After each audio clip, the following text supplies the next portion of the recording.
Alors nous voici maintenant à la troisième partie de la troisième capsule qui porte sur l'application Notes. Bien sûr, cette application peut nous servir de document aide de mémoire. Toutes les petites notes que nous prenons sur un bout de papier, donc une liste d'épicerie, une liste de tâches à faire, une liste aide-mémoire pour des cadeaux d'anniversaire, une liste de livres qu'on aimerait se procurer à la bibliothèque ou en magasin. Bref, toutes les listes ou toutes les feuilles aide-mémoire que l'on prend en considération au quotidien pourraient être déposées dans l'application Notes. Mais pour débuter, nous allons toucher à l'application Réglages pour pouvoir régler certaines commandes associées à Notes. Alors, on ouvre l'application Réglages. Je vous invite à balayer dans la colonne de gauche le réglage de Notes. Il est un peu plus bas. On touche, on le sélectionne, ce réglage. Lorsque vous accédez à ce réglage, il y a différentes sections qu'on peut voir ici qui peuvent être réglées dans l'application. Deux m'intéressent. D'abord, celle qui correspond à votre compte sur mon iPad où le commutateur devrait être en vert. Alors, vous avez le compte par défaut qui pourrait être sur mon iPad, mais surtout, compte sur mon iPad qui se trouve être la cinquième section devrait avoir son commutateur vert pour faire en sorte que toutes les notes que vous allez donc rédiger dans cette application demeureront sur votre appareil et non pas sur un serveur. Un serveur étant Vidéotron, Bell, Hotmail, iCloud, Outlook, tout autre serveur. Et ensuite vient l'affichage. Alors, si vous balayez légèrement vers le haut, vous pouvez donc voir vos notes affichées, donc triées par titre. Si je touche au mot titre dans mon cas, ça pourrait être par date de création ou par date de modification. Si c'est le crochet et vis-à-vis titre, c'est donc dire que vos notes seront placées en ordre alphabétique. Si c'est par date de création, vos notes seront classées en ordre de notes qui ont été créées. Et date de modification, c'est lorsque vous modifiez une note, elle sera donc placée toujours en premier lieu dans votre ordre d'affichage de notes. Je vous invite à toucher sur le mot note avec la flèche en bleu dans la section de droite en haut pour revenir au restant des commandes. Alors, on va fermer maintenant le réglage de notes pour ouvrir l'application Notes. Alors, lorsqu'on ouvre cette application, vous constatez que sous le mot dossier, peut-être, est-ce que c'est comme ça pour vous? Si c'est ainsi, vous devez toucher au mot dossier avec la flèche en jaune dans la colonne de gauche pour arriver avec cet affichage de toutes les notes qui sont classées dans les différents dossiers. Les dossiers peuvent être donc, comme je disais un peu plus tôt, associés à des serveurs, dans mon cas c'est Vidéotron, ou encore sur mon iPad. Celle qui m'intéresse aujourd'hui, c'est de rédiger des notes sur mon iPad. Notre objectif sera de créer une note et de la supprimer tout simplement. Mais beaucoup d'autres fonctionnalités pour cette application sont possibles, notamment numériser, notamment dessiner sur des notes. On peut aussi en faire écrire un texte. Donc, beaucoup d'options sont offertes, mais dans la durée de cette capsule, seulement le fait de créer une note et notamment une liste de choses dans une note et les supprimer vont suffire. Donc, je vais toucher sur le mot « note » qui est placé sur mon iPad. Alors, je suis prête à créer une nouvelle note. Pour ce faire, dans la section de droite, qui sera mon papier de mémoire de notes, je touche sur le petit crayon avec le carré. Par le fait même, le curseur clignote, ainsi que le clavier apparaît pour pouvoir écrire un titre à cette nouvelle note. Alors, si on écrit comme titre « Essai iPad », ce sera le titre de ma note. D'ailleurs, on le voit affiché dans la colonne des notes à gauche par le fait même. Je vous invite à faire 2 retours de clavier pour pouvoir dégager le titre du reste des notes. Si je veux faire une liste qu'on va dire une liste à cocher pour me permettre de vérifier à l'occasion si la tâche ou l'item ou l'élément de la liste a été considéré ou pas. Alors, cette liste à cocher apparaît finalement dans la partie droite de votre clavier en haut. Alors, il y a une liste, une pastille à cocher, une caméra et un petit crayon. Donc, si vous touchez à la pastille avec un crochet, un cercle apparaît pour qu'ensuite, plus tard, je pourrai la cocher. Vous allez pouvoir le constater par vous-même.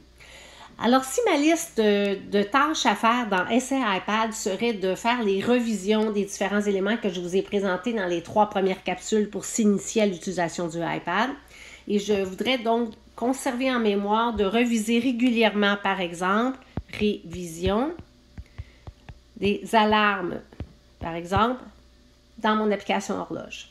Je fais un retour de chariot. Vous constatez que la pastille se présente aussitôt pour me permettre de faire une liste comme celle-là. Alors, je pourrais marquer révision, minuterie. Toujours dans la même application, bien sûr. Je fais encore un retour et je pourrais marquer maintenant révision, contact. Alors, vous avez compris que je pourrais continuer cette liste au fur et à mesure. Advenant le fait que je décide de faire une revision des différents éléments que j'ai appris une semaine plus tard et que je commence par faire une révision de minuterie. Alors, pour me signifier que j'ai accompli cette tâche, je vais toucher à la pastille et vous constatez qu'elle devient automatiquement coloriée en jaune avec un crochet pour m'indiquer que cet élément-là a été exécuté. Je pourrais décider de faire aussi une revision de contact. Alors, si je touche à la pastille, c'est celle-ci maintenant qui devient cochée.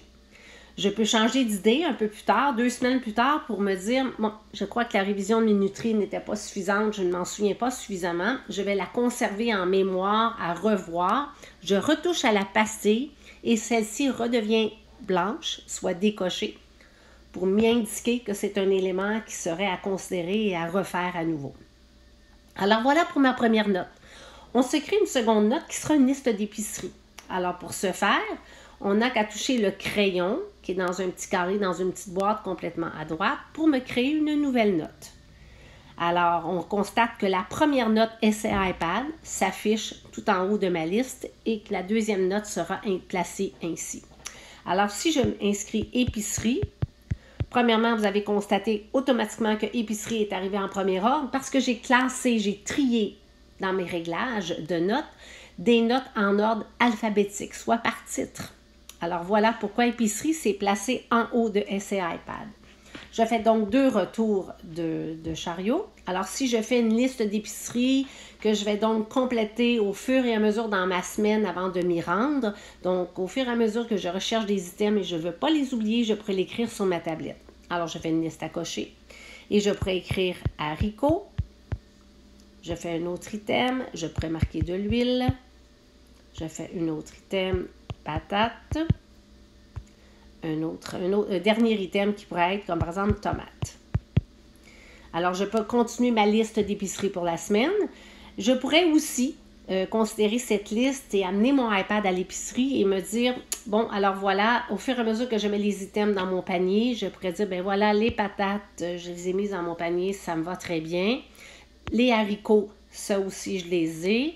Les tomates, donc je fais ça. Et l'huile, bien, il n'y avait pas l'huile que je recherchais à l'épicerie. Donc, je vois que c'est un item qu'il faudra que j'aille me procurer ailleurs ou un peu plus tard. Donc, je le vois visuellement tout de suite ce qui est manquant dans ma liste. Si je touche à la note Essai iPad dans la colonne de gauche, elle demeure intacte avec la dernière fois que j'ai écrit quelque chose sur cette note-là. Donc, elles sont conservées automatiquement. Ce n'est pas comme on faisait avec les PC, avec fichier enregistré sous. C'est inutile, ça s'enregistre automatiquement tel que j'ai l'écrit la dernière fois. Alors, si je touche maintenant au mot dossier et je reviens, je vois que c'est inscrit sur mon iPad tout en dessous le mot note et je vois le chiffre 2 m'indiquant que j'ai 2 notes qui sont maintenant ajoutées dans ce dossier sur mon iPad. Si je retouche au mot note, je vois donc ma liste d'épicerie. Donc, je peux sélectionner cette note et je vois la liste des choses que j'ai. On peut penser que l'épicerie a été réalisée, effectuée, que j'ai plus besoin de cette liste. Alors, je touche à la corbeille, tout en haut, et voilà que cette note est disparue. Ne demeure que la note Essai iPad. Cette note disparue, parce que j'ai touché à la corbeille, si je touche au mot dossier, se retrouve dans le dossier supprimé récemment, qui n'était pas là tantôt. Mais parce que j'ai touché à la corbeille, cette nouvelle catégorie de notes s'affiche avec le chiffre 1. Si j'y touche, et effectivement, la liste d'épicerie s'y retrouve et elle devrait demeurer dans ce dossier pendant 30 à 40 jours pour pouvoir la consulter et ensuite elle disparaîtra d'elle-même. Je pourrais également tout simplement toucher à la poubelle pour me dire que j'ai vraiment plus besoin de cette note-là.